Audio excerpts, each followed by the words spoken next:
Hello, welcome to my channel, another Bibliophile Reads. My name is Greg, and I am here to tell you my most frequently read authors. I took this idea after watching Michael K. Vaughan talk about his 10 favorite authors, but I couldn't pick 10 favorite authors. So what I've decided to do is utilize my personal database. I started creating a database every book that I read since December of 1990. So I have more than 30 years of data to query off of. And what I decided to do was create a query that said, how many books by each author have I read? And then filter that out for 10 or more books. So if I have read 10 books by an author, they are going to be on this list. Rereads do count. And I will start. I'm going to have to be rather quick because there's a lot of authors. The first is Brian Keene. I've read 10 books. First book was read in 2004 and the last 2008. He is more known for his zombie novel, The Rising. It is an excellent first horror novel about zombies. This is my second favorite. My edition is a limited edition called The Rutting Season. It is about the great god Pan. But it is also published in mass market as The Dark Hollow. Also with 10 books read, Stanislaw Lem, the Polish science fiction author. I first read him in 1995 and last read him in 2015. He is an excellent author. He did write in the Soviet era, so he was a little bit constrained on what he could write, but he has a fabulous intellect. My two favorite novels are this one, The Futurological Congress, and Solaris.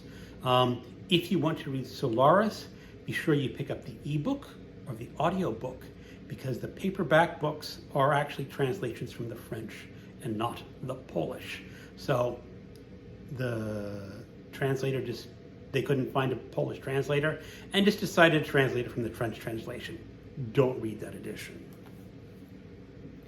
Also, with 10 books read, is Samuel Beckett. He is a winner of the Nobel Prize in Literature. I first read him in 2000 and last read him in 2022, just about a month ago. He is an acquired taste. He is not easy to read. He does not have a lot of plot. But he will make you think about your situation in the universe.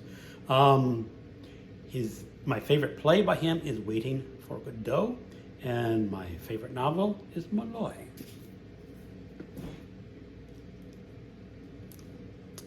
Donald Harrington, also 10 books. He is kind of a regional author for Arkansas in the Little Rock area. He actually moved there, and in every book you see just how much he loved that region of the world. And you can pick up almost any one of his books. This one is Ekaterina. You need to have read Vladimir Nabokov's Lolita before picking up this one, because in this book it is actually about a Georgian woman immigrant who likes younger men.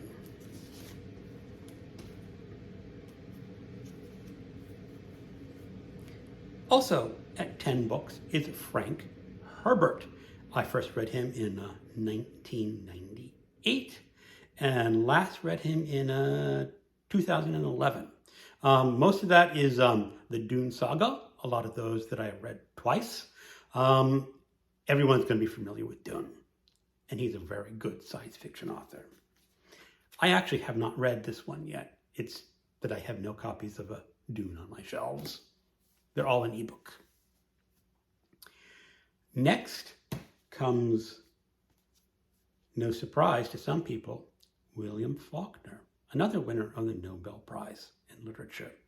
I have read 11 books by Faulkner from 1997 to 2022. He's a quiet. I mean, there are some easier books than The Sound and the Fury, but The Sound and the Fury is one of the great American novels. At 11 books is Michael Moorcock. He is probably best known for his Elric saga and other short fantasy works. I've actually read more than 11 books by Michael Moorcock because when I was in high school, I read every book that I could get my hands on. So that's probably well over 25 or 30, but my database only goes back to 1990. And I said that first read in 1992, and again in 2022, I have read books by him. Also at 11 books read is George MacDonald Fraser, and they're all in the Flashman series. Flashman series is historical fiction of a coward and a rake and a disreputable man. And you'll have to watch out for his language because he will use racial epithets quite frequently. But he likes the ladies of all types and fabulous historical fiction. Again, at 11 copies is Albert Camus, another winner of the Nobel Prize in Literature. I've read this book probably 4 times, maybe 5 times in this database. I've read it in multiple translations. I cannot recommend his novels highly enough, but you have to stop and think about them.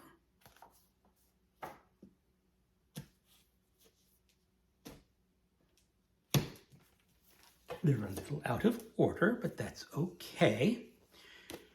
12 copies, Philip Roth.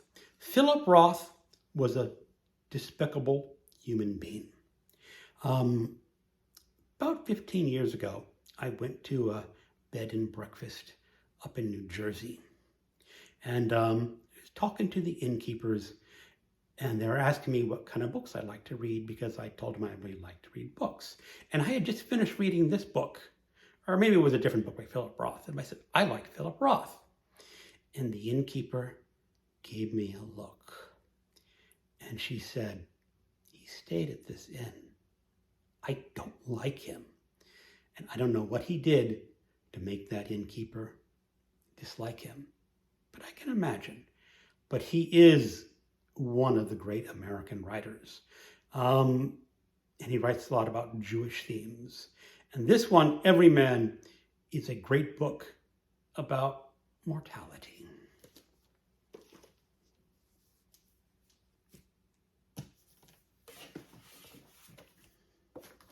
Also, at 12 books is Jeffrey Thomas.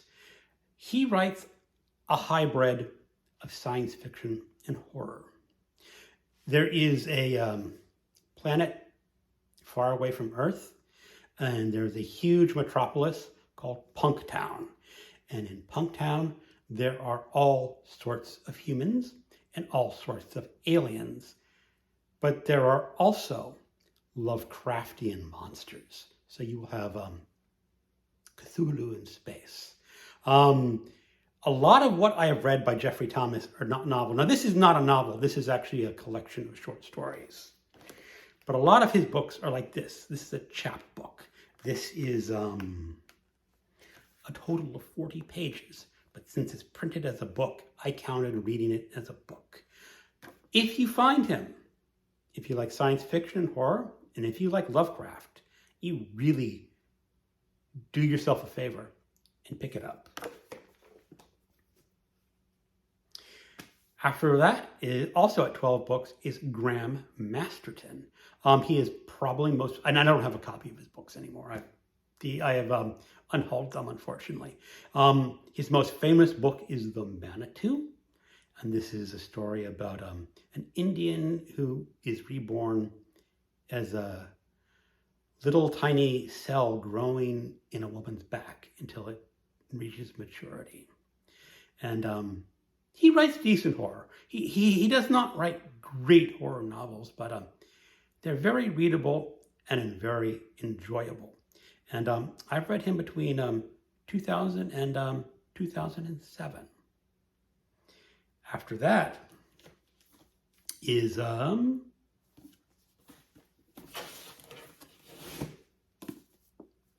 Edward Lee, another horror writer who writes very graphic, gory horror novels. He goes out of his way to be disgusting. And The Big Head is possibly his most disgusting book. And as I said, out of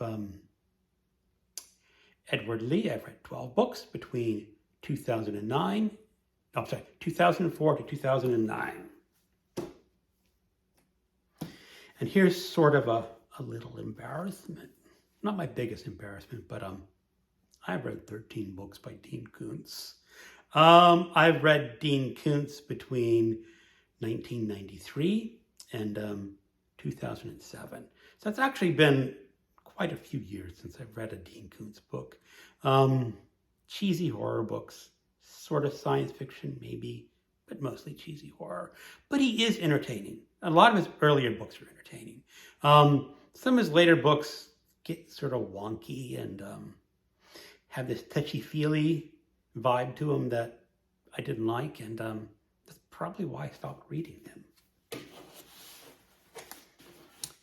After that is Thomas Bernhard. He is a famous Austrian novelist.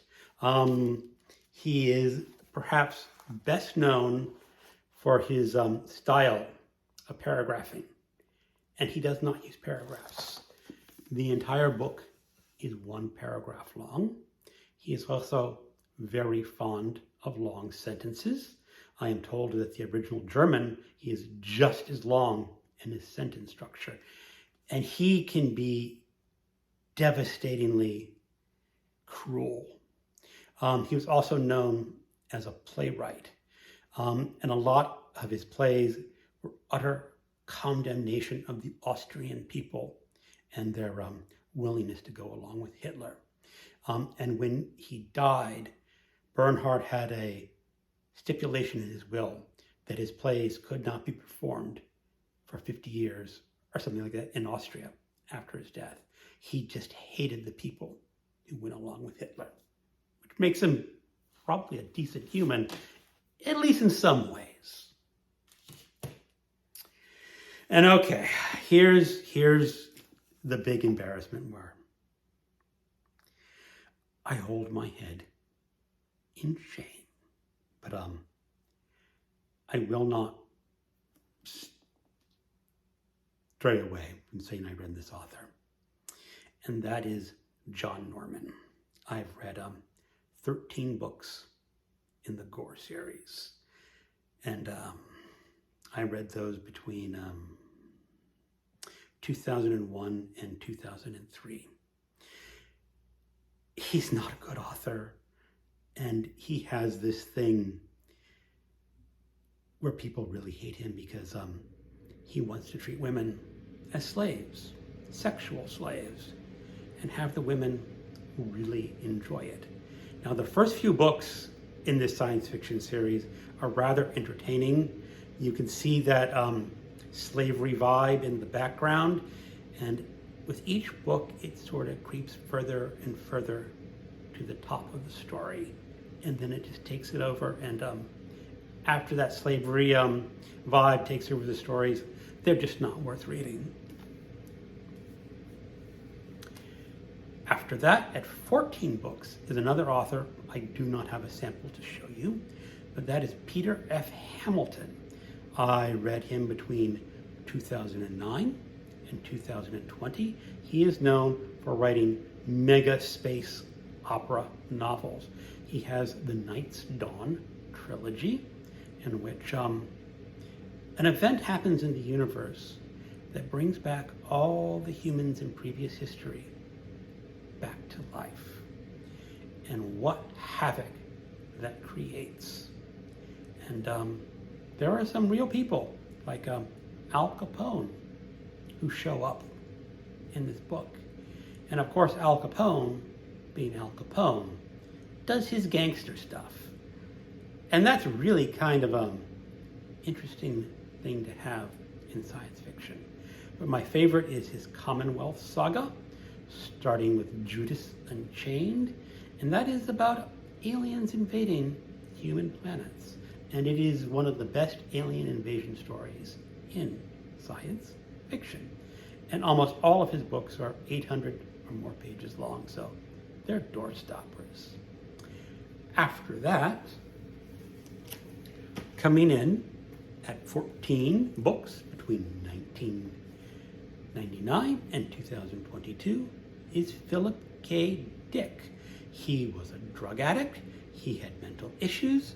He wrote really super fast. A lot of people say his novels are all first drafts that he just tosses out.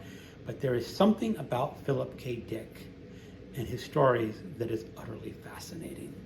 Valis is perhaps my favorite of his novels. You will get to meet horse lover Fat. And I will just leave it at that. After that, coming in at 15 books is Cormac McCarthy. Now, if you know how many books Cormac McCarthy has written, you know that I have a number of rereads of Cormac McCarthy. Child of God, I have read 3 times. Blood Meridian, I have read 3 times. He is sort of in the tradition of William Faulkner. You just have to go along with a style of English that does not meet the standards that everyone would expect. But he is a marvelous stylist nonetheless. After that is another author. I do have a copy. I have not read this one, but this is Richard Layman. Richard Layman is another sleazeball of a human being. I read him, and I read 16 books by him between 2004 and 2010. He does not have a great opinion of women, not as bad as John Norman, but it's pretty bad. But he does get very gory, but his horror novels can be quite interesting. After that, at 17 books, is Kurt Vonnegut. Kurt Vonnegut is one of the most humane authors in the canon of American literature. He writes a satire, he writes a science fiction novel, sometimes they mix together, and you just have to go with it. My favorite story about Kurt Vonnegut is his writing style. I don't know if it's true, but apparently he would write one page and then rewrite that one page and rewrite it again until he had that page perfected. And then he would move on to page 2. My favorite novels by him are Cat's Cradle, Mother Night, and Slaughterhouse-Five. Coming in at 17 books again between 1991 and 2012 is Dan Simmons. Dan Simmons started off as a horror writer, then he wrote some science fiction, and then he wrote some mystery novels. And he is just a great author. The Terror is one of the best horror novels that I have ever read. That is a story of a ship in the 19th century that was looking for the northward passage through the North Pole and got stranded. And they met something up there that was not quite human. He also wrote the great science fiction novel Hyperion. Hyperion is part of a quartet of science fiction novels, but none of them matched Hyperion. You can read just Hyperion and stop there and experience one of the greatest science fiction novels ever written. After that, at 25 books, is my currently favorite living author, William T. Vollmann. Vollmann writes literary fiction and nonfiction. He has 2 flavors of his fiction. One is historical novels, starting with the Europeans' encounter with Native American Indians. He is supposed to write 7 of them. He has only written 5, and each book covers a different period in history. And there's really no crossover of characters. And he has vast knowledge, and his style is wonderful. He also writes books about prostitutes. So a lot of people kind of look down on him for that. But this is one of his prostitute novels. This is just about 800 pages long. And it deals with a private detective and his downslide into mental instability. And coming in and I've read William T. Volume between 1992 and 2020. I don't think I've been mentioning the years in all mine. Oh, well, I'm not going to edit again. No one really cares that much. But at 30 books between 1991 and 2022 is Stephen King. Now, I have just recently read a Stephen King book this year, Carrie. Other than that, the last time I read a Stephen King book was 2013. He is the modern grandmaster of horror, even though I think his endings of books leave a lot to be desired, except this one. This has perhaps the best ending of a horror novel, of a modern horror novel that I can think of. Well, that is the end of my most frequently read authors. I hope you've enjoyed this little tangent. Keep on reading.